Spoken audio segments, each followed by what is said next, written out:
Hello everyone, welcome to Aryabhishak classes. मैं doctor Preeti आप सबका बहुत बहुत स्वागत करती हूँ आज की क्लास में। आज हम लोग फार्माकोलॉजी के 100 एमसीक्यूज डिस्कस करने वाले हैं। पिछले क्लास में हम लोगों ने 1 से लेके 100 तक क्वेश्चंस डिस्कस किए थे। आज की क्लास में हम लोग 101 से 200 तक के क्वेश्चंस डिस्कस करेंगे। बहुत सारी चीजें हमें जानने को मिलेंगी आज की क्लास में। क्लास स्टार्ट करने से पहले आप लोग हमारा चैनल जरूर सब्सक्राइब कर लीजिए और बेल आइकन जरूर प्रेस करिए ताकि जब भी कोई क्लास आगे अपलोड की जाए वो आपको नोटिफिकेशन आ जाए। आइए स्टार्ट करते हैं आज की क्लास और देखते हैं आज क्या क्या इंटरेस्टिंग चीजें जानने के लिए है, क्या क्या क्वेश्चंस हैं हमारे पास। आज का पहला क्वेश्चन है क्वेश्चन नंबर 101। निम्न में से कौन सा नेचुरल पेनिसिलिन है?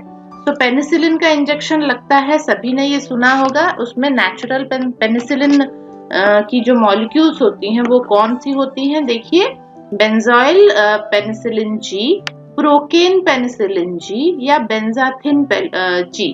ठीक है, तो इसमें आपका आंसर है उपर्युक्त सभी। ये तीनों ही आपकी नेचुरल पेनिसिलिन है। नेक्स्ट है क्वेश्चन नंबर 102। निम्न में से किस नेचुरल पेनिसिलिन का लॉन्गेस्ट ड्यूरेशन ऑफ एक्शन होता है? ऑप्शंस देखिए, benzyl penicillin G, procaine penicillin G, benzathine penicillin या पेनिड्यूरा जिसको बोलते हैं, और फिनॉक्सीमिथाइल पेनिसिलिन। तो इनमें सबसे लंबा एक्शन दिखाने वाला पेनिसिलिन कौन सा होता है? वो होता है बेंजाथिन पेनिसिलिन या पेनिड्यूरा जिसको बोलते हैं। तो ये काफी देर तक इसका असर बना रहता है बॉडी पे। ये लॉन्गेस्ट एक्शन दिखाने वाला पेनिसिलिन है। नेक्स्ट है क्वेश्चन नंबर 103। निम्न में से कौन सी पेनिसिलिन ओरली तथा पेरेंटली दोनों रूप में प्रभावी होती है? तो ये ओरल भी आप दे सकते हैं और पेरेंटली यानी इंजेक्शन भी आप लगा सकते हैं। तो ऑप्शंस देख लीजिए, एमॉक्सिसिलिन, फ्लोक्सासिलिन, एम्पिसिलिन या सिप्रोफ्लोक्सासिन।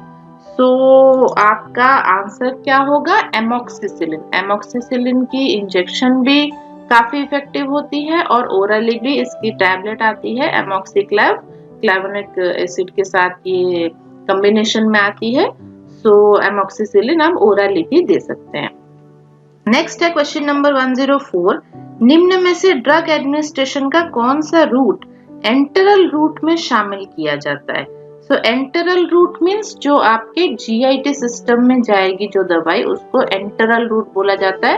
आप मुंह से दे सकते हैं, रेक्टम से दे सकते हैं। तो ये पूरी आपकी जीआईटी ट्रैक्ट के अंदर ये दवाई रहेगी। ठीक है, ऑप्शंस देखिए क्या क्या ऑप्शंस हैं। तो इसमें एंटरल रूट में क्या क्या आ जाएगा? ओरल रूट आ जाएगा, रेक्टल रूट आ जाएगा और सबलिंगुअल रूट आएगा। ठीक है, ऑप्शन डी आपका सही आंसर है। अगर आप मुंह से खिला रहे हो तो वो भी जीआईटी में जाएगा, अगर रेक्टम से दे रहे हो तो वो भी जीआईटी का पार्ट है, और अगर सबलिंगुअल दे रहे हो जीभ के नीचे तो वो भी जीआईटी का पार्ट है। तो ये तीनों ही आपके एंटरल रूट में आएंगे। वेजिनल, सबक्यूटेनियस, इंट्रामस्कुलर ये सब एंटरल रूट में नहीं आएंगे। ठीक है, ये आप देखिए यहाँ पे इसकी वजह से ये ऑप्शंस गलत हैं। तो ये सब आपके एंटरल रूट में नहीं आते हैं, ये अलग रूट होते हैं, ये आपके जीआईटी में मेडिसिन को नहीं पहुंचाते हैं। नेक्स्ट है क्वेश्चन नंबर 105। निम्न में से कौन सी एंटीबायोटिक बैक्टीरियोस्टैटिक होती है? ठीक है, बैक्टीरियोस्टैटिक मतलब जो बैक्टीरिया के ग्रोथ को रोकते, बैक्टीरिया को मारता नहीं है, ये बैक्टीरिया के ग्रोथ को रोक देता है। बैक्टीरिया जो मल्टीप्लाई होके बहुत सारे बैक्टीरिया में परिवर्तित हो जाता है, तो इसको ये रोक देता है, ये इसको डिवाइड होने नहीं देता है, ग्रो करने नहीं देता है। ऑप्शंस देखिए क्या क्या है, जेंटामाइसिन, वैंकोमाइसिन, क्लोरामफेनिकल या पेनिसिलिन। इसका सही आंसर है क्लोरामफेनिकल। क्लोरामफेनिकल जो आपका होता है वो बैक्टीरियोस्टैटिक होता है, बैक्टीरिया को ग्रो करने नहीं देता है। नेक्स्ट है क्वेश्चन नंबर 106। निम्न में से कौन सा कथन सत्य है? क्या क्या दिया है कथन देखिए, पेनिसिलिन बैक्टीरिसिडल ड्रग है जो प्रोटीन संश्लेषण को बाधित कर बैक्टीरिया को मारती है। पेनिसिलिन की हाई डोज नेफ्रोटॉक्सिक होती है। पेनिसिलिन एंजाइम नेचुरल पेनिसिलिन को नष्ट कर देता है। उपर्युक्त सभी कथन सत्य हैं।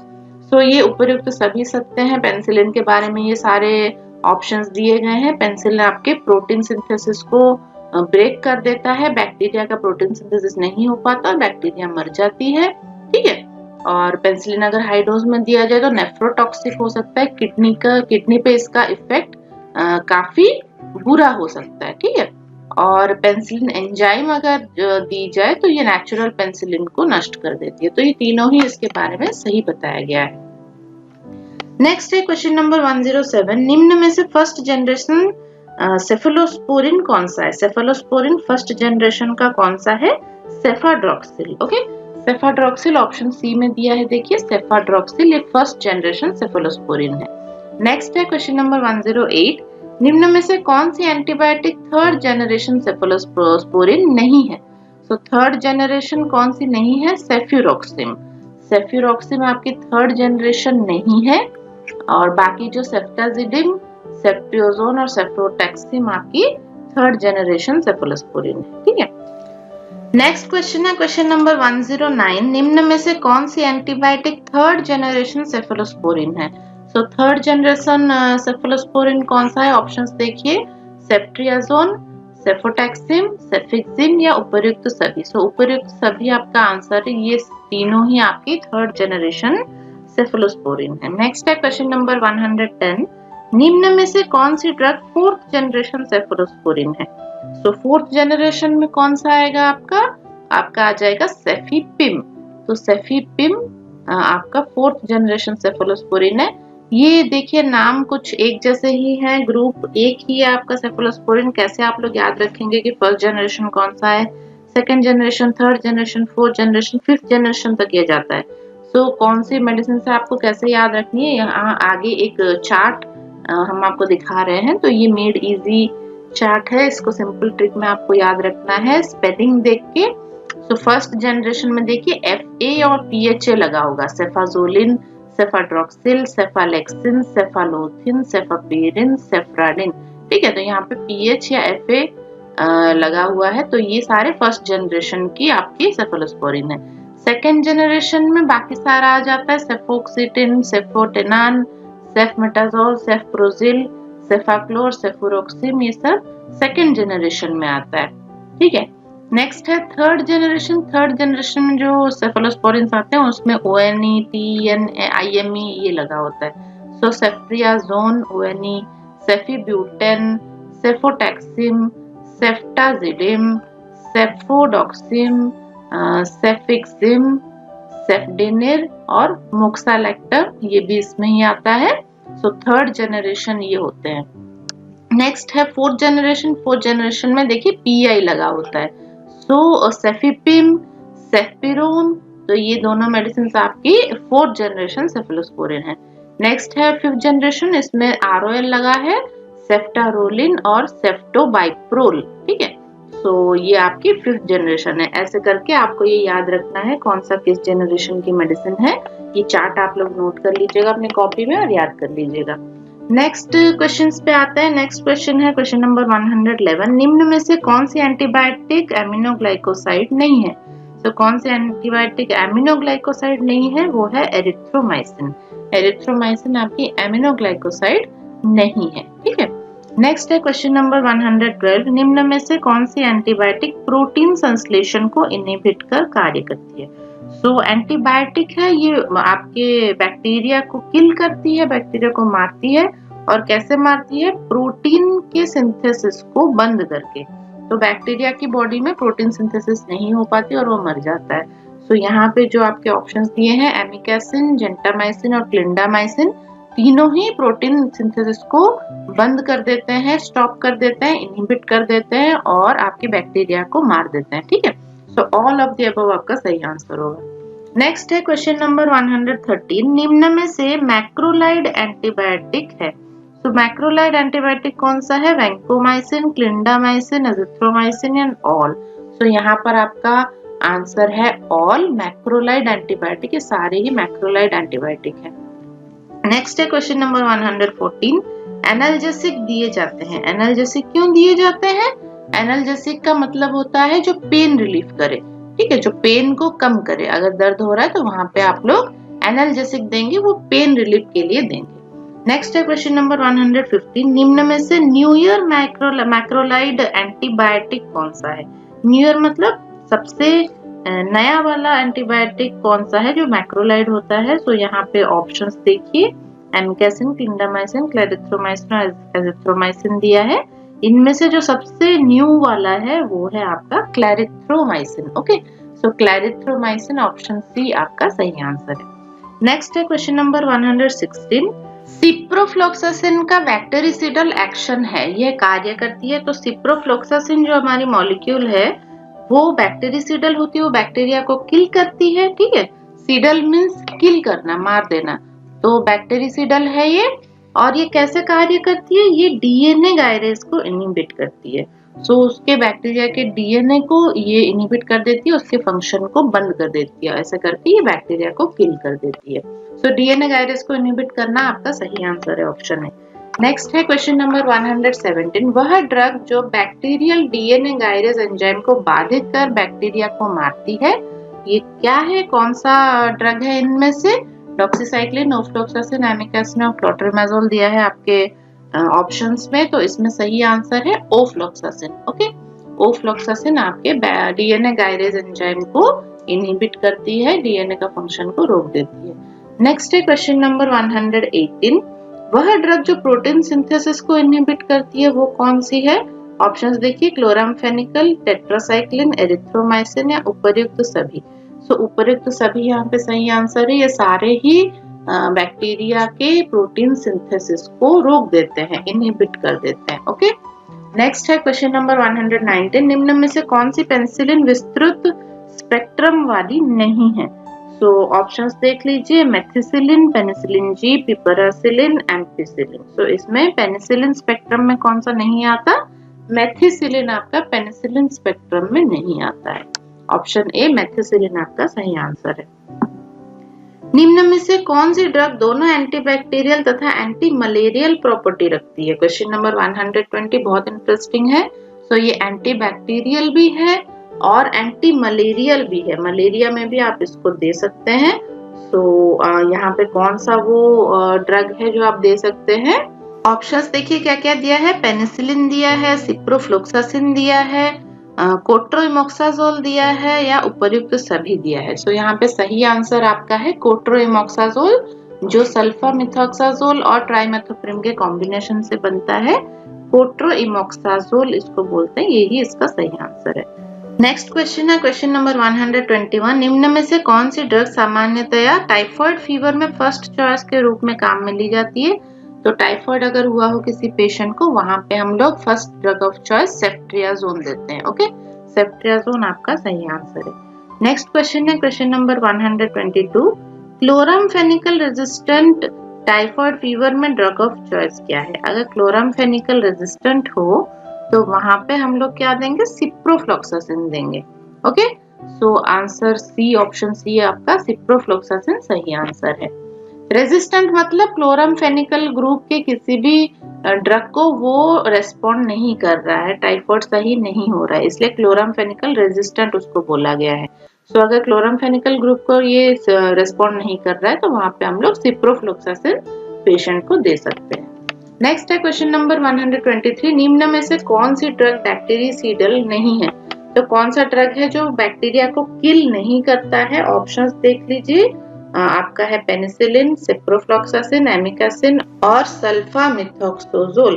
तो यहाँ पे जो आपका आंसर है वो है सल्फामिथोक्साजोल। ये आपकी बैक्टीरिसिडल नहीं होती है, बैक्टीरिया को किल नहीं करती है। नेक्स्ट है क्वेश्चन नंबर 124। निम्न में से कौन सी ड्रग सल्फोनामाइड ड्रग नहीं है? तो सल्फोनामाइड ड्रग नहीं है, कौन सा? क्लिंडामाइसिन। बाकी जो तीनों है देखिए उसमें सल्फाडाइजिन, सिल्वर सल्फाडाइजिन और सल्फासिटामाइड, ये तीनों ही सल्फोनामाइड ड्रग हैं, लेकिन क्लिंडामाइसिन जो है वो आपकी सल्फोनामाइड ड्रग नहीं है। ओके, नहीं है पूछा यहाँ पे। नेक्स्ट क्वेश्चन पे चलते हैं, ये है क्वेश्चन नंबर 125। निम्न में से कौन सी ड्रग बैक्टीरियोस्टैटिक है? तो बैक्टीरियोस्टैटिक होती है मतलब ये बैक्टीरिया के ग्रोथ को बंद कर देती है। तो इसमें क्या क्या आते हैं ऑप्शंस देखिए, क्लोरामफेनिकल, टेट्रासाइक्लिन, सल्फोनामाइड ग्रुप या उपर्युक्त सभी।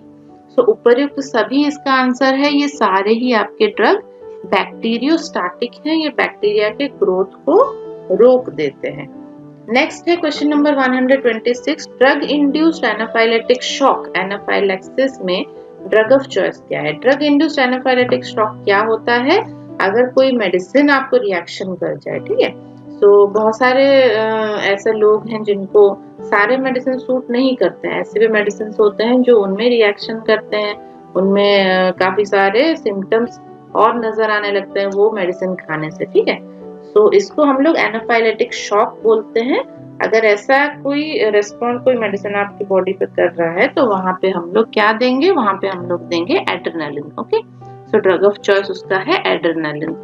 नेक्स्ट है क्वेश्चन नंबर 127, गर्भावस्था में कौन सी एंटी मलेरियल ड्रग कॉन्ट्राइंडिकेटेड है? कॉन्ट्राइंडिकेटेड आपको नहीं देनी चाहिए। अगर प्रेगनेंसी पॉजिटिव है तो वहां पे आपको ये मेडिसिन नहीं देनी चाहिए। सो ऑप्शंस देख लीजिए, क्लोरोक्विन, क्विनाइन, आर्टिमिसिनिन या प्राइमाक्विन। ओके, सो आपको प्राइमाक्विन वहां पे कॉन्ट्राइंडिकेटेड है। बाकी ये तीनों मॉलिक्यूल आप लोग यूज कर सकते हैं। अगर प्रेगनेंसी के टाइम पे मलेरिया उस पेशेंट को हुआ है तो आप क्लोरोक्विन, क्विनाइन या आर्टिमिसिन में से कोई भी एक आप दे सकते हैं वहां पे, लेकिन प्राइमाक्विन आपका कॉन्ट्राइंडिकेटेड है, ये प्रेगनेंसी में नहीं दिया जाता है। नेक्स्ट है क्वेश्चन नंबर 128, निम्न में से कौन सी ड्रग मलेरिया के उपचार में काम आती है? तो कौन सी ड्रग काम आती है इनमें से? देखिए, मिकोनाजोल, क्लोरोक्विन, जेंटामाइसिन, एस्पिरिन दिया है। सो क्लोरोक्विन आपका ड्रग है जो एंटी मलेरियल है, मलेरिया फीवर में ये आप क्लोरोक्विन दे सकते हैं। नेक्स्ट है क्वेश्चन नंबर 129, निम्न में से किसके उपचार है तो क्लोरोक्विन काम में लिया जाता है? तो ऑप्शंस देखिए, मलेरिया, एमिवाइसिस, रूमेटॉइड आर्थराइटिस, ऑल। तो क्लोरोक्विन आपके तीनों ही डिजीज में यूजफुल होता है। सो इनमें से कोई भी अगर ऑप्शन आया हो वो आपका सही होगा। ऑल ऑफ द अबव आपका सही आंसर है। नेक्स्ट है क्वेश्चन नंबर 130, प्लाज्मोडियम वाइवैक्स के रेडिकल ट्रीटमेंट हेतु कौन सी एंटी मलेरियल ड्रग काम में ली जाती है? अगर प्लाज्मोडियम वाइवैक्स का इन्फेक्शन है, मतलब मलेरिया है, तो वहां पे आपको प्राइमाक्विन यूज करना चाहिए, ठीक है। प्राइमाक्विन आपको सबसे अच्छा इफेक्ट देगा। नेक्स्ट है क्वेश्चन नंबर 131, गर्भावस्था में कौन सी ड्रग सुरक्षित रूप में काम में ली जा सकती है? तो गर्भावस्था में क्लोरोक्विन सबसे सेफ होता है। सो क्लोरोक्विन आप प्रेगनेंसी के स्टेट में भी दे सकते हैं। नेक्स्ट है क्वेश्चन नंबर 132, पैरासिटामोल ड्रग है। पैरासिटामोल क्या है? बुखार कम करता है। सो एंटीपायरेटिक है ये, एंटीपायरेटिक। नेक्स्ट है क्वेश्चन नंबर 133, स्ट्रेप्टोमाइसिन का साइड इफेक्ट है। स्ट्रेप्टोमाइसिन अगर आप किसी को प्रेस्क्राइब कर रहे हो तो साइड इफेक्ट के तौर पे क्या हो सकता है? 8th क्रैनियल नर्व में डैमेज हो सकता है। सो 8th क्रैनियल नर्व डैमेज आपका सही आंसर है।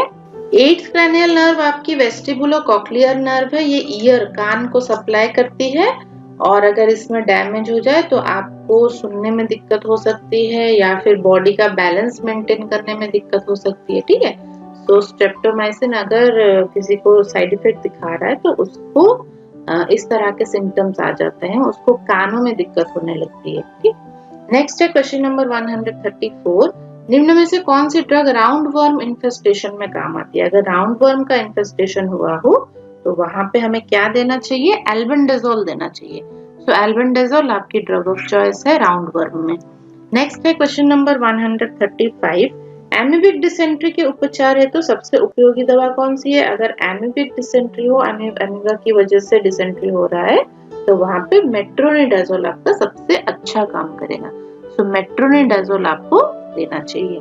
नेक्स्ट है क्वेश्चन 136, निम्न में से एंटी फंगल ड्रग नहीं है।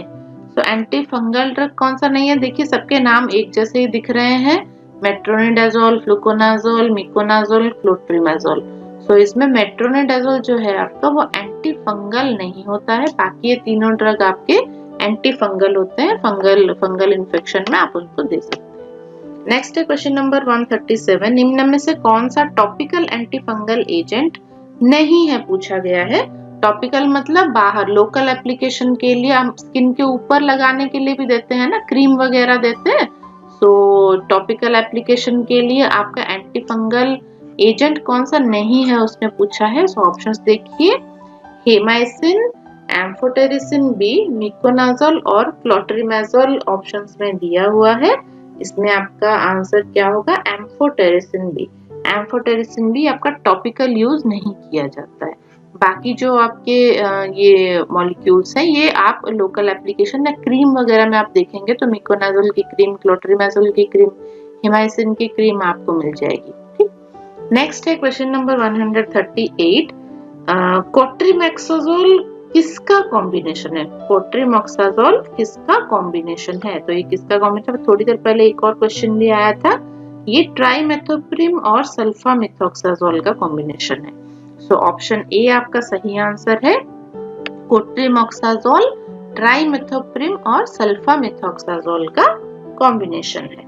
और ये ड्रग आपका एंटीबैक्टीरियल भी होता है और एंटी मलेरियल भी होता है। ओके, सो कोट्रिमेक्साजोल आप लोग याद रखिएगा, trimethoprim, sulfamethoxazole, antibacterial, anti malarial, चारों टर्म्स आपको याद रखने हैं यहाँ पे। नेक्स्ट है क्वेश्चन नंबर 139। निम्न में से कौन सा सल्फोनामाइड ड्रग टॉपिकल एजेंट के रूप में काम में ली जा सकती है? तो टॉपिकल एजेंट के रूप में हम क्या लगा सकते हैं? लोकल एप्लीकेशन में कौन सा ड्रग आप ले सकते हैं? सल्फासिटामाइड सोडियम। तो सल्फासिटामाइड सोडियम आपका सही आंसर है, ऑप्शन बी। नेक्स्ट है क्वेश्चन नंबर 140। निम्न में से कौन सी ड्रग लेप्रोसी के उपचार हेतु काम में ली जाती है? सो लेप्रोसी में कौन सी ड्रग ली जाती है? ऑप्शंस देखिए, रिफाम्पिसिन, क्लोफाजिमिन, डैप्सोन। उपयुक्त सभी इसका आंसर है क्योंकि ये कॉम्बिनेशन में दी जाती है जिसको एमडीटी कहा जाता है। एमडीटी मल्टी ड्रग थेरेपी, इसमें रिफाम्पिसिन, क्लोफाजिमिन और डैप्सोन तीनों ही ड्रग इसमें दिए जाते हैं लेप्रोसी के इलाज के लिए। ठीक है, टीवी में भी आप लोगों ने काफी एड देखा होगा, कुष्ठ हटाओ, एमडीटी अपनाओ कुष्ठ हटाओ का एड आता है लेप्रोसी के लिए। सो वो एमडीटी में आपके तीनों ड्रग्स आ जाते हैं। नेक्स्ट है क्वेश्चन नंबर 141। मॉर्फिन कॉन्ट्राइंडिकेटेड है। मॉर्फिन आपको किसमें नहीं देना चाहिए? ब्रोंकियल अस्थमा अगर हो पेशेंट को, उसको सांस की दिक्कत हो तो उसमें आपको मॉर्फिन नहीं देना चाहिए। नेक्स्ट है क्वेश्चन नंबर 142। एचआईवी इन्फेक्शन के ट्रीटमेंट में ड्रग ऑफ चॉइस कौन सा है? अगर एचआईवी इन्फेक्शन है तो वहां पे जो ड्रग दी जाती है वो है ज़िडोब्यूटिन। ज़िडोब्यूटिन आपकी ड्रग ऑफ चॉइस है, ऑप्शन सी, ज़िडोब्यूटिन आपका सही आंसर है। नेक्स्ट है क्वेश्चन नंबर 143। एचआईवी संक्रमित गर्भवती महिला में भ्रूण में एचआईवी के ट्रांसमिशन को रोकने हेतु ड्रग ऑफ चॉइस क्या है?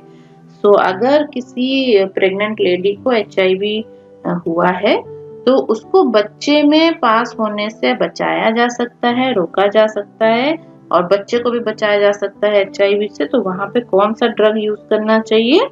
नेविरेपिन वहां पे यूज करना चाहिए, ऑप्शन बी, नेविरेपिन आपका सही आंसर है। ये माँ को लगाया जाता है ताकि बच्चे को एचआईवी का ट्रांसमिशन ना हो। नेक्स्ट है question number 144। All of the following drugs can induced parkinsonism except. So parkinsonism क्या होता है? ये कंपवात होता है। पार्किंसोनिज्म में ब्रेन से डोपामिन रिलीज आपका बंद हो जाता है, कम हो जाता है, और हाथ पैर में ट्रेमर उत्पन्न होता है, यानी हाथ पैर कांपने लगते हैं। नॉर्मली ओल्ड एज में ये देखने को मिलता है। तो ये ड्रग इंड्यूस्ड भी हो सकता है, अगर ज्यादा दिनों तक आप कोई मेडिसिन ले रहे हो तो उसके कारण भी ये नर्व डैमेज हो सकता है और पार्किंसोनिज्म पैदा हो सकता है। तो यहाँ पे देखिए एक्सेप्ट पूछा है, कौन सा पार्किंसोनिज्म नहीं करता है, तो आपको पता होना चाहिए कि कौन सा करते हैं। सो क्लोरप्रोमाजिन, हैलोपेरिडोल, मेटोक्लोप्रामाइड, ये तीनों ही ड्रग आपके पार्किंसोनिज्म करते हैं, लेकिन ट्राइहेक्सिफेनिडिल जो होता है वो पार्किंसोनिज्म नहीं करता है। एक्सेप्ट पूछा है तो आपका ऑप्शन डी यहाँ पे सही आंसर होगा। नेक्स्ट है क्वेश्चन नंबर 145। निम्न में से कौन सी एक टेराटोजेनिक ड्रग है? टेराटोजेनिक का मतलब क्या होता है? टेराटोजेनिक होता है अगर प्रेगनेंसी के टाइम पे ये ड्रग दी जाए, ये मेडिसिन दी जाए, तो क्या होगा, होने वाले बच्चे में जो बेबी पैदा होगा वो डिफेक्टिव पैदा होगा। ठीक है, तो उसको टेराटोजेनिक बोला जाता है। प्रेगनेंसी के टाइम पे अगर बेबी किसी मेडिसिन की वजह से डिफेक्टिव, कोई कॉन्जेनिटल एनोमली उसमें नजर आए, हाथ उसके सही से नहीं बने, चेहरा सही से नहीं बना, किसी का सर ही गायब है, ठीक है, तो इस तरह की जो डिफेक्टिव बच्चे पैदा होते हैं वो टेराटोजेनिक बोला जाता है उसको।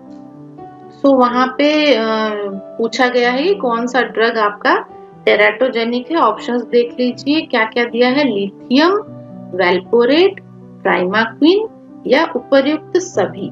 तो यहाँ पे उपर्युक्त सभी आपका सही आंसर है। ये सारे ही ड्रग आपके टेराटोजेनिक होते हैं, बच्चे में ये कमी पैदा कर सकते हैं, तो प्रेगनेंसी के टाइम पे ये सारे ड्रग कॉन्ट्रा इंडिकेटेड होते हैं, आपको नहीं देने चाहिए। नेक्स्ट है क्वेश्चन नंबर 146, निम्न में से कौन सी दवा फ्लूइड रिटेंशन नहीं करती है? तो फ्लूइड रिटेंशन कौन सी नहीं करती है? ऑप्शंस देखिए, एनसेड्स हैं, कॉर्टिकोस्टेरॉइड्स हैं, इंडापेमाइड है और निफेडिप्रिन है।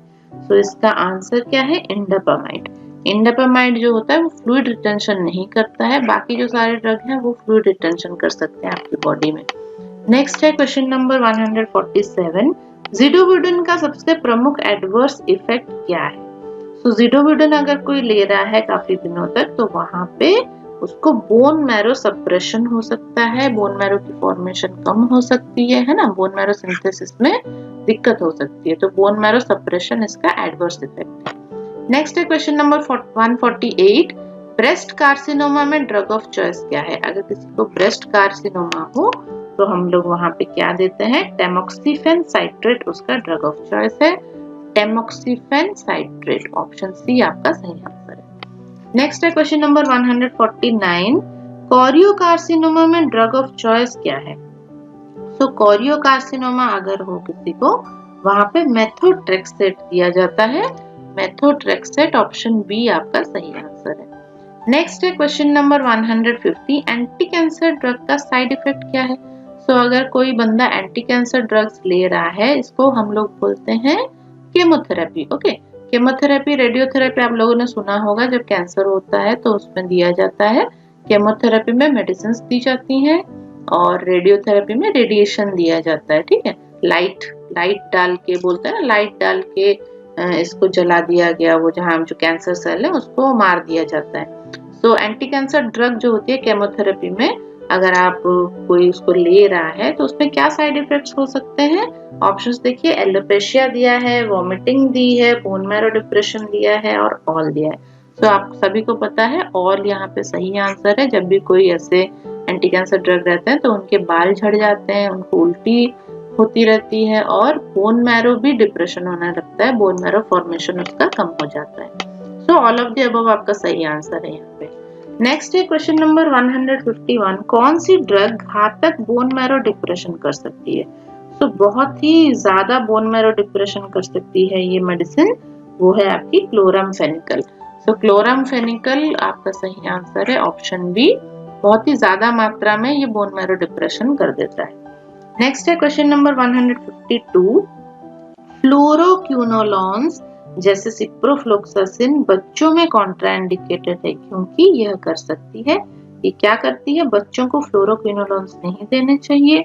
तो ये आपके बच्चों के ग्रोइंग कार्टिलेज और टेंडोन्स को डैमेज कर सकती है। Okay, so damage to growing cartilages and tendons, इसीलिए ये बच्चों में नहीं दी जाती है।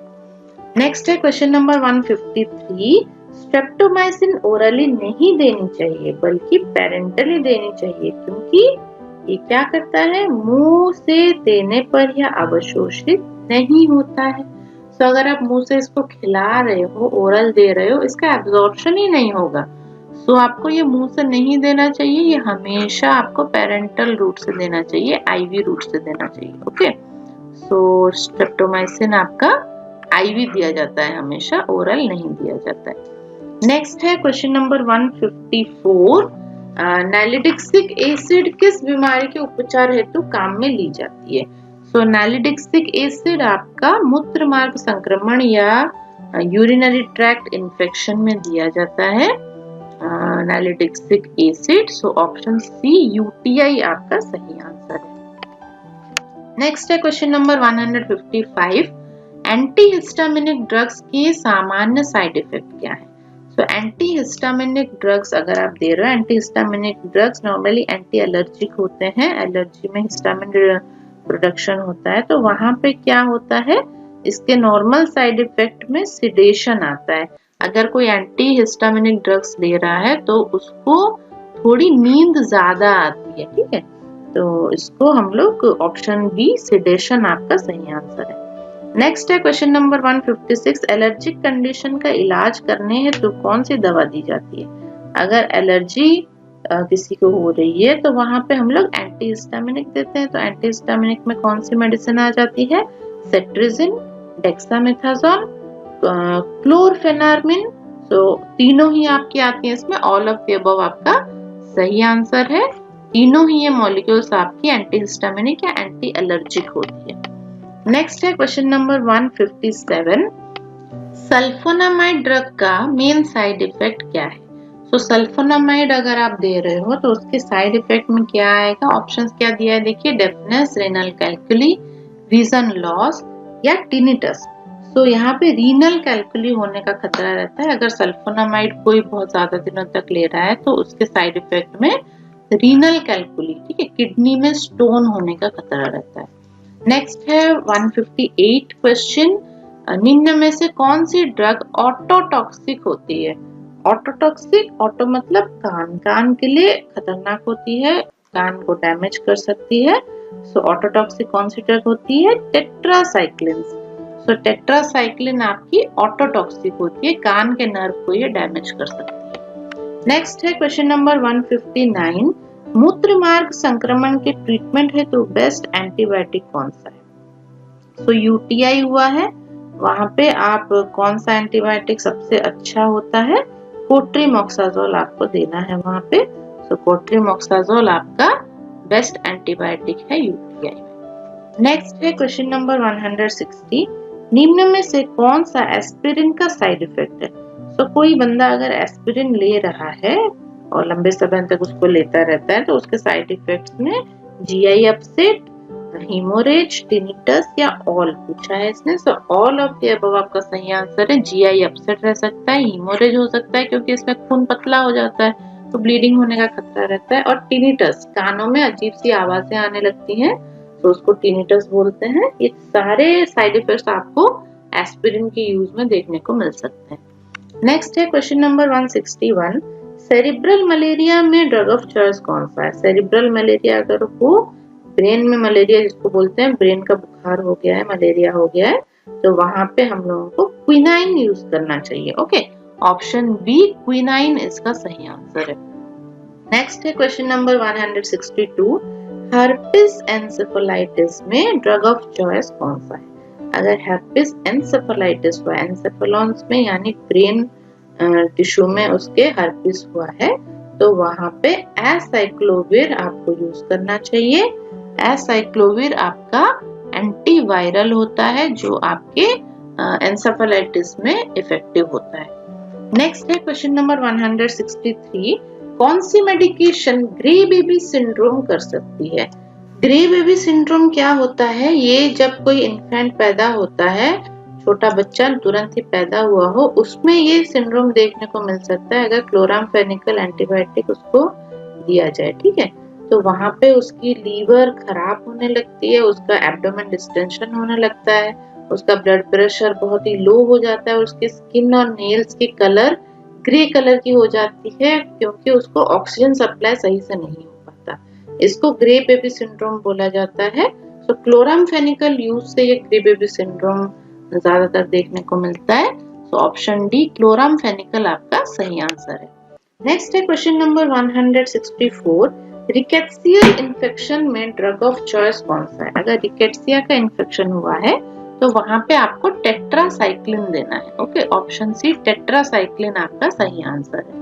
नेक्स्ट है क्वेश्चन नंबर 165, फाइलेरियासिस के उपचार हेतु ड्रग ऑफ चॉइस कौन सा है? अगर फाइलेरियासिस हुआ है किसी पेशेंट को तो उसमें क्या दिया जाता है? Diethyl कार्बामेजिन citrate. डाईइथाइल कार्बामेजिन साइट्रेट आपका ऑप्शन डी सही आंसर है। नेक्स्ट क्वेश्चन है क्वेश्चन नंबर 166, ऑटोटॉक्सिसिटी तथा नेफ्रोटॉक्सिसिटी किस समूह के ड्रग का मोस्ट कॉमन एडवर्स इफेक्ट है? सो ऑटोटॉक्सिसिटी कान में डैमेज, कान के नर्व की डैमेज, और नेफ्रोटॉक्सिसिटी यानी किडनी का डैमेज, ठीक है। तो ये कौन से ड्रग या कौन सी मेडिसिन अगर आप ले रहे हैं तो उसमें एडवर्स इफेक्ट देखने को मिलेगा? एमिनोग्लाइकोसाइड इसका सही आंसर है। अगर एमिनोग्लाइकोसाइड्स आप ले रहे हो तो उसमें ऑटोटॉक्सिसिटी और नेफ्रोटॉक्सिसिटी आपको कॉमनली देखने को मिलता है। नेक्स्ट है क्वेश्चन नंबर 167, असाइक्लोविर किसके उपचार में प्रयोग में ली जाती है?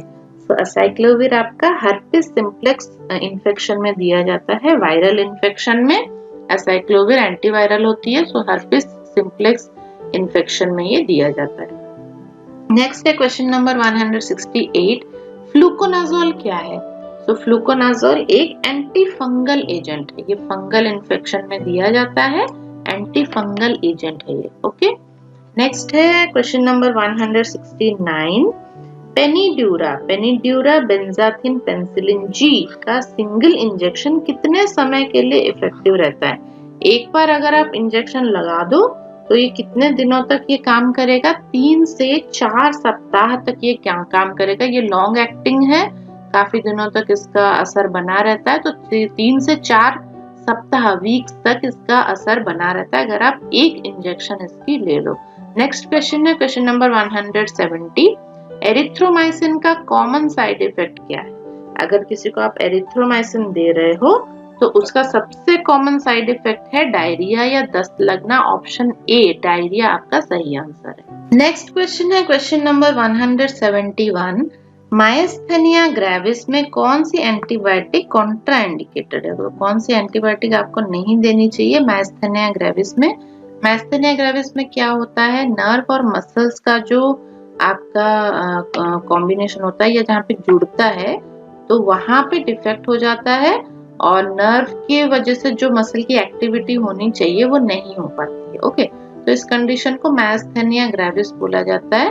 यहाँ पे कौन सा एंटीबायोटिक आपको नहीं देना चाहिए? स्ट्रेप्टोमाइसिन आपको नहीं देना चाहिए। ऑप्शन बी स्ट्रेप्टोमाइसिन इसका सही आंसर है, क्योंकि स्ट्रेप्टोमाइसिन आपके इस कंडीशन को और ज्यादा बढ़ा सकता है। नेक्स्ट है क्वेश्चन नंबर 172, निम्न में से कौन सी anti tubercular drug peripheral neuritis कर सकती है? तो एंटी ट्यूबरकुलर चारों ही एंटी ट्यूबरकुलर है, रिफेम्पिसिन, पायराजिनामाइड, आइसोनाइजाइड और स्ट्रेप्टोमाइसिन एंटी ट्यूबरकुलर है, लेकिन पेरिफेरल न्यूराइटिस कौन सा करा सकती है? वो है आइसोनाइजाइड। ओके, तो आइसोनाइजाइड आपका कभी कभी पेरिफेरल न्यूराइटिस कर सकती है। नेक्स्ट है क्वेश्चन नंबर 173, रेट्रोबल्बर न्यूराइटिस अथवा ऑप्टिक न्यूराइटिस किस एंटी ट्यूबरकुलर ड्रग का साइड इफेक्ट है? सो रेट्रोबल्बर न्यूराइटिस या ऑप्टिक न्यूराइटिस यानी आंखों में न्यूराइटिस होता है, आंखों की जो नर्व सप्लाई होती है वो इन्फ्लेम्ड हो जाती है, काफी पेन होता है उसमें। तो ये आपका किस ड्रग का साइड इफेक्ट है? ये इथाम्ब्यूटल का साइड इफेक्ट है। ओके, ऑप्शन ए इथाम्ब्यूटल आपका सही आंसर है। इसके साइड इफेक्ट में आपको ये दिक्कत देखने को मिलेगी। नेक्स्ट है क्वेश्चन नंबर 174, एथाम्ब्यूटल टॉक्सिसिटी में किस प्रकार का कलर विजन देखने को मिलता है? तो अगर एथाम्ब्यूटल की टॉक्सिसिटी हो रही है तो वहां पे आपको रेड विजन और ग्रीन विजन देखने को मिलेगा। So option A and C both ये आपका सही आंसर है, रेड विजन और ग्रीन विजन आपको देखने को मिलेगा। नेक्स्ट है क्वेश्चन नंबर 175, निम्न में से कौन सी anti tubercular drug young children में नहीं दी जानी चाहिए? तो छोटे बच्चे अगर हैं तो उसमें कौन सी ड्रग नहीं दी जानी चाहिए?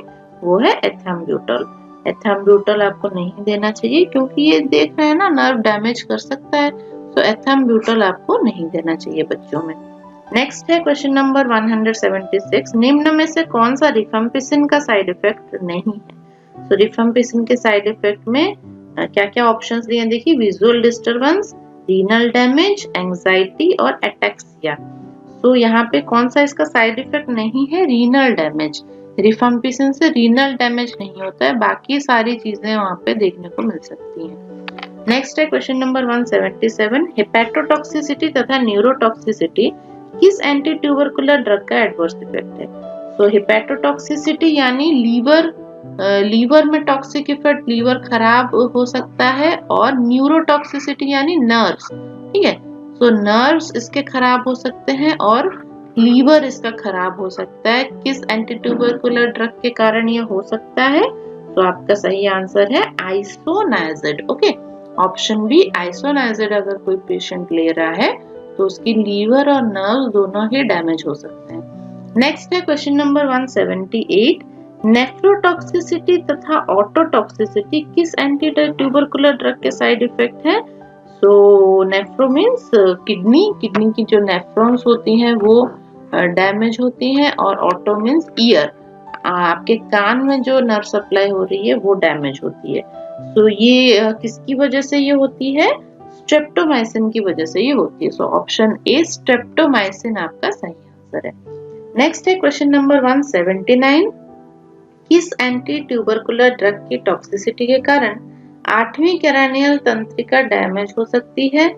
सो 8th क्रैनियल नर्व डैमेज बताया गया है स्ट्रेप्टोमाइसिन के कारण। ओके, सो स्ट्रेप्टोमाइसिन आपका सही आंसर है, ऑप्शन ए स्ट्रेप्टोमाइसिन। नेक्स्ट है क्वेश्चन नंबर 180। कौन सी एंटी ट्यूबरकुलर ड्रग बैक्टीरिसीडल नहीं है? तो कौन सी ड्रग है जो बैक्टीरिसीडल नहीं है, बैक्टीरिया को मारती नहीं है? वो है इथाम्ब्यूटोल। ये बैक्टीरिसीडल नहीं है पूछा है। ओके, सो ये एंटी ट्यूबरकुलर है लेकिन बैक्टीरिसीडल नहीं है, बैक्टीरिया को मार नहीं देती है, बैक्टीरिया के ग्रोथ को कम करती है। नेक्स्ट है 181। निम्न में से कौन सी एंटी ट्यूबरकुलर ड्रग यूरिन तथा शरीर के अन्य स्रावों का रंग रेड और ऑरेंज कर देती है? ओके, तो कौन सा वो ड्रग है जिसका कलर आपके यूरिन में या और कोई अगर श्राव हो रहा है, वहां कहीं से डिस्चार्ज हो रहा है, तो वो रेडिश या ऑरेंज कलर का डिस्चार्ज होगा इस ड्रग के कारण, रिफाम्पिसिन के कारण। सो ऑप्शन सी रिफाम्पिसिन आपका सही आंसर है। नेक्स्ट है क्वेश्चन नंबर 182। कौन सी medication first line anti tubercular drug नहीं है? इसने नहीं पूछा है। सो ऑप्शंस देख लीजिए, रिफाम्पिसिन, आइसोनाजिड, कैप्रोमाइसिन और इथाम्ब्यूटोल। तो यहाँ पे आपका जो आंसर है वो है कैप्रोमाइसिन। तो कैप्रोमाइसिन जो आपकी है वो first line anti tubercular drug नहीं है, बाकी सारी आपकी first line anti tubercular drug है और ये प्रेस्क्राइब भी की जाती है। नेक्स्ट है क्वेश्चन नंबर 183। आइसोनाजिड थेरेपी शुरू करने से पहले नर्स को एसेस करना चाहिए। अगर किसी को आप आइसोनाजिड दे रहे हैं तो उसमें आपको क्या देखना चाहिए? देखिए option, serum electrolyte, serum creatinine, coagulation time या लीवर एंजाइम्स। तो आपको लीवर एंजाइम्स देखने चाहिए, यहाँ पे लीवर एंजाइम्स की टेस्ट कर लेनी चाहिए वो सही है कि नहीं। ओके, नेक्स्ट है क्वेश्चन नंबर 184। प्रेगनेंसी में कौन सी एंटी ट्यूबरकुलर ड्रग काम में नहीं ली जा सकती है? सो प्रेगनेंसी है और एंटी ट्यूबरकुलर ड्रग भी आपको देना है, लेकिन कौन सा एंटी ट्यूबरकुलर ड्रग आप नहीं ले सकते हैं? वो है स्ट्रेप्टोमाइसिन। स्ट्रेप्टोमाइसिन आपको प्रेगनेंसी में नहीं देनी चाहिए। नेक्स्ट है क्वेश्चन नंबर 185। निम्न में से कौन सी दवा कॉम्प्लेक्स पार्शियल सीजर्स या एपिलेप्सी में ड्रग ऑफ चॉइस है? तो अगर किसी को एपिलेप्सी है, जो दौरे आते हैं अपस्मार जिसको हम लोग भी बोलते हैं, तो वहां पे आपका अगर पार्शियल सीजर हो रहे हैं तो वहां पे कौन सा ड्रग ऑफ चॉइस आपको देना है, कौन सी मेडिसिन देनी है? ऑप्शन सी कार्बामाजेपिन आपका सही आंसर है। नेक्स्ट है question number 186। Anti tubercular therapy ले रहे एक मरीज विजन लॉस की शिकायत करता है, यह किस ड्रग का साइड इफेक्ट है? तो विजन लॉस आपके इथाम्ब्यूटोल का साइड इफेक्ट है। अगर किसी पेशेंट में देखने में दिक्कत हो रही है तो इथाम्ब्यूटोल के कारण ही ये हो रही है। नेक्स्ट है question number 187। Anti tubercular drug ले रहे एक बालक में बहरापन, डेफनेस विकसित हो रहा है, बालक को संभवतः कौन सी ड्रग दी गई है? सो कौन सी ड्रग आपकी ऑटोटॉक्सिक है? स्ट्रेप्टोमाइसिन। ये आपके कान के नर्व्स को खराब कर सकती है और डेफनेस या बहरापन पैदा कर सकती है। नेक्स्ट है question number 188। Peripheral neuritis isoniazid का साइड इफेक्ट है, इसको रोकने तथा ठीक करने के लिए कौन सा विटामिन सप्लीमेंट देना चाहिए? आपको देना चाहिए vitamin B6। Okay, peripheral neuritis अगर हो रहा है आइसोनियाजिड की वजह से तो वहां पे एंटी ट्यूबरकुलर ड्रग में आपको विटामिन B6 ऐड करके देना चाहिए। पायरिडॉक्सिन है ये, तो ये उसके पेरिफेरल न्यूराइटिस को प्रिवेंट करती है। नेक्स्ट है question number 189। Long term use of steroids glucocorticoids can cause. अगर बहुत ज्यादा दिनों तक कोई स्टेरॉइड ले रहा है ग्लूकोकॉर्टिकॉइड ले रहा है तो उसकी वजह से क्या हो सकता है? ऑप्शंस देखिए, Cushing syndrome, peptic ulcer, increased risk of infection या उपर्युक्त सभी। तो यहाँ पे उपर्युक्त सभी आपका सही आंसर है। ये तीनों ही कंडीशन अराइज कर सकती है अगर बहुत ज्यादा दिनों तक कोई स्टेरॉइड लेता रहे। नेक्स्ट है क्वेश्चन नंबर 190, एंटीसेप्टिक के बारे में कौन सा कथन सत्य है? तो कथन देख लेते हैं क्या क्या बोले गए हैं। इनके यूज से टिश्यू को क्षति नहीं होनी चाहिए, इनसे टिश्यूज के लिए टॉक्सिसिटी नहीं होनी चाहिए, ये माइक्रोब्स को मारने अथवा उनकी ग्रोथ को रोकने के लिए काम में लिए जाते हैं, या उपर्युक्त सभी। तो उपर्युक्त सभी इसका सही आंसर है। एंटीसेप्टिक अगर आप दे रहे हो तो ये माइक्रोब्स या जो आपके माइक्रो ऑर्गेनिजम्स होते हैं, आपके जीवाणु कीटाणु ये सब होते हैं, इनको मारने के लिए यूज किए जाते हैं या फिर इनकी ग्रोथ को रोकने के लिए यूज किए जाते हैं। ये आपकी बॉडी में किसी भी टिश्यू को डैमेज नहीं करना चाहिए, ठीक है, तभी जाके वो एंटीसेप्टिक आपका सही एंटीसेप्टिक होता है। सो उपर्युक्त सभी यहाँ पे आपका सही आंसर है।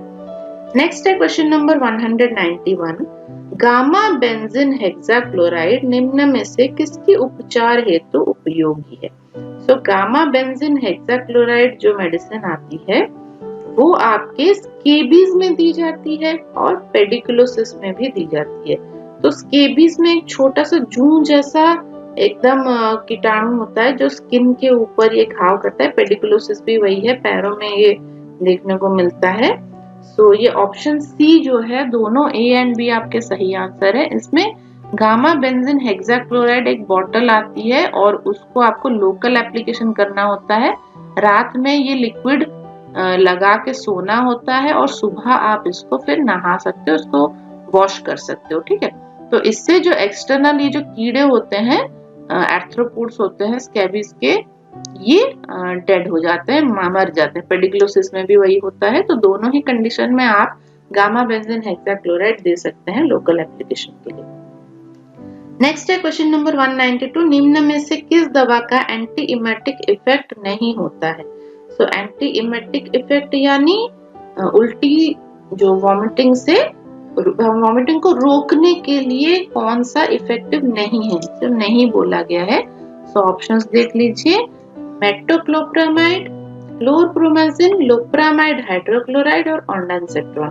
तो मेटोक्लोप्रामाइड, क्लोरप्रोमाजिन और ओंडासेट्रॉन आपकी एंटीइमेटिक ड्रग्स हैं, ये वॉमिटिंग में दी जाती हैं, लेकिन लोप्रामाइड हाइड्रोक्लोराइड जो है ये वॉमिटिंग को नहीं रोकता है। सो ऑप्शन सी आपका सही आंसर है।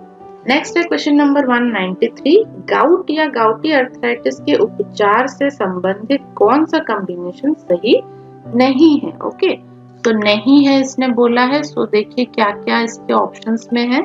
कॉल्चिसिन सिम्टोमेटिक रिलीफ के लिए, एलोप्यूरिनॉल यूरिक एसिड के सिंथेसिस को रोकने के लिए, प्रोबिन एसिड यूरिक एसिड के एक्सक्रीशन को बढ़ाने के लिए, एनसेड्स यूरिक एसिड के रीनल रीएब्जॉर्प्शन को ब्लॉक करने के लिए। सो यहाँ पे आप देख सकते हैं ऑप्शन डी जो है वो गलत लिखा है।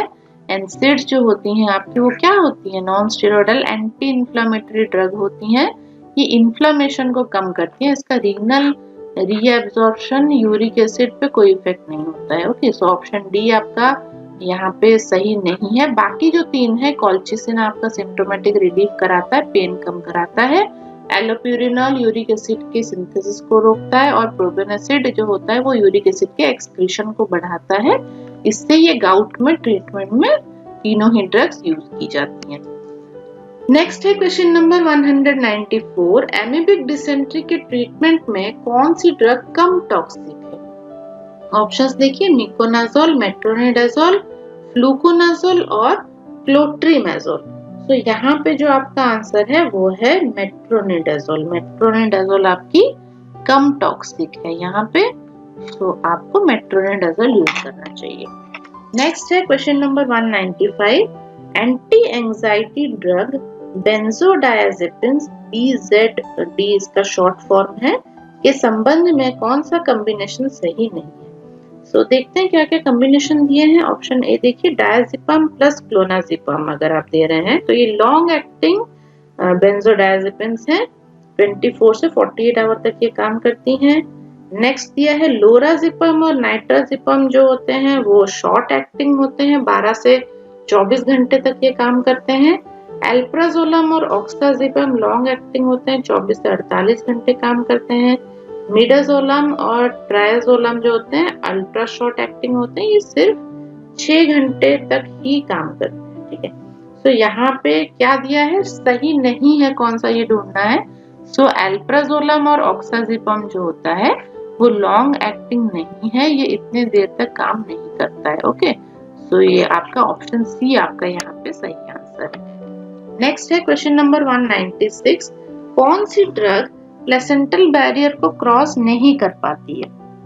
सो प्लेसेंटल बैरियर आपकी प्रेगनेंसी के टाइम में पाई जाती है। माँ के शरीर से जो खून बच्चे के शरीर में जाता है, प्लेसेंटा द्वारा वो छन के जाता है, बहुत सारी चीजें बच्चे के शरीर में ट्रांसफर नहीं होती है। प्लेसेंटल बैरियर आपका उसको माँ के शरीर में ही रोक देता है। ठीक है, तो यहाँ पे कुछ मेडिसिन दी गई हैं, डायजेपम, डाइलेंटिन सोडियम, हेपेरिन सोडियम और पेथिडिन। इनमें से वो कौन सा ड्रग है जो प्लेसेंटल बैरियर को क्रॉस नहीं कर पाता है, वो है heparin sodium. Okay, option C heparin sodium आपका सही आंसर, ये क्रॉस नहीं कर पाता है। नेक्स्ट है क्वेश्चन नंबर 197, परगेटिव्स के वर्गीकरण से संबंधित कौन सा कॉम्बिनेशन सही नहीं है। तो कॉम्बिनेशंस देखिए, लिक्विड पैराफिन जो होता है वो स्टूल सॉफ्टनर होता है, स्टूल को सॉफ्ट करता है। Milk of magnesia osmotic purgative होता है, ये वाटर को अट्रैक्ट करके परगेशन कराता है। देन इसबगोल आपका बल्क फॉर्मिंग परगेटिव होता है, ये स्टूल के मास को बढ़ाकर, बल्क को बढ़ाकर परगेशन कराता है। या option D magnesium sulphate bulk forming purgative होता है, ये magnesium sulphate bulk forming purgative नहीं है। ओके, सो ये आपका ऑप्शन डी ही सिर्फ गलत है, यहाँ पे जो सही नहीं है वो हमें ढूंढना है ना। सो ये आपका यहाँ पे गलत है, बाकी ये तीनों सही है। ओके, सो ऑप्शन डी यहाँ पे आपका सही आंसर होगा क्योंकि नहीं वाला पूछा हुआ है। नेक्स्ट है क्वेश्चन नंबर 198, स्यूडोएफेड्रिन क्या है। तो स्यूडोएफेड्रिन है एक डीकंजेस्टेंट। ओके, तो जहाँ पे कंजेशन हो रहा है वहां पे आपको स्यूडोएफेड्रिन आप प्रिस्क्राइब कर सकते हो, ये डीकंजेस्टेंट होता है। नेक्स्ट है क्वेश्चन नंबर 199, लोप्रामाइड किसके ट्रीटमेंट में उपयोगी है। लोप्रामाइड क्या करता है, लोप्रामाइड आपके जीआईटी के जो पेरिस्टाल्टिक मूवमेंट को कम कर देता है। ठीक है, सो कहाँ पर आपको ये इफेक्टिव होगा, डायरिया में। अगर किसी को डायरिया हो रहा है, बार बार वो लैट्रिन जा रहा है, मतलब उसकी पेरिस्टाल्टिक मूवमेंट काफी ज्यादा बढ़ी हुई है, तो उसको रोकने के लिए, कम करने के लिए आपको लोप्रामाइड देना होता है। वहां पे लोप्रामाइड आपका बहुत इफेक्टिव होता है। नेक्स्ट क्वेश्चन है क्वेश्चन नंबर 200 और आज की क्लास का ये लास्ट क्वेश्चन है। सो देखिए क्वेश्चन क्या दिया है, निम्न में से कौन सा एक बल्क फॉर्मिंग परगेटिव है। तो बल्क फॉर्मिंग परगेटिव कौन सा है, इसबगोल है आपका बल्क फॉर्मिंग परगेटिव। ये आपके स्टूल की क्वांटिटी को बढ़ा देता है, जिससे क्या होता है, परगेशन हो जाता है, वो बाहर निकल जाता है फिर। सो आपका ऑप्शन ए इसबगोल सही आंसर है। इसी के साथ आज के 100 क्वेश्चंस हमारे कंप्लीट होते हैं। आई होप आप लोगों को ये क्वेश्चंस काफी इंटरेस्टिंग लगे होंगे और बहुत सारी नई चीजें भी आपको जानने को मिली होंगी। आगे भी हमारी कोशिश रहेगी कि हम आप लोगों को और भी नई चीजें बताएं और बहुत सारे क्वेश्चंस हम और भी डिस्कस करेंगे, और भी बहुत सारे टॉपिक्स डिस्कस करेंगे। तो आप लोग हमारा चैनल देखते रहिए और ये वीडियोस आप अपने फ्रेंड्स के साथ जरूर शेयर करिए और कमेंट बॉक्स में हमें जरूर बताइए कि आपको ये क्लासेस कैसी लग रही हैं, आपको अच्छी लग रही हैं, नहीं लग रही हैं, वो प्लीज आप लोग लिखिए, क्योंकि हमें भी अच्छा लगता है जब आप लोग अपने विचार हमारे साथ शेयर करते हैं, हमें बहुत अच्छा लगता है। सो आज के लिए इतना ही, फिर मिलेंगे नेक्स्ट क्लास में। तब तक आप लोग हमारा चैनल सब्सक्राइब कर लीजिए और बेल आइकन जरूर प्रेस करिए, ताकि आगे जब भी कोई वीडियो अपलोड की जाए वो आपको नोटिफिकेशन आ जाए। So thank you so much, आप लोगों को मेरा नमस्कार।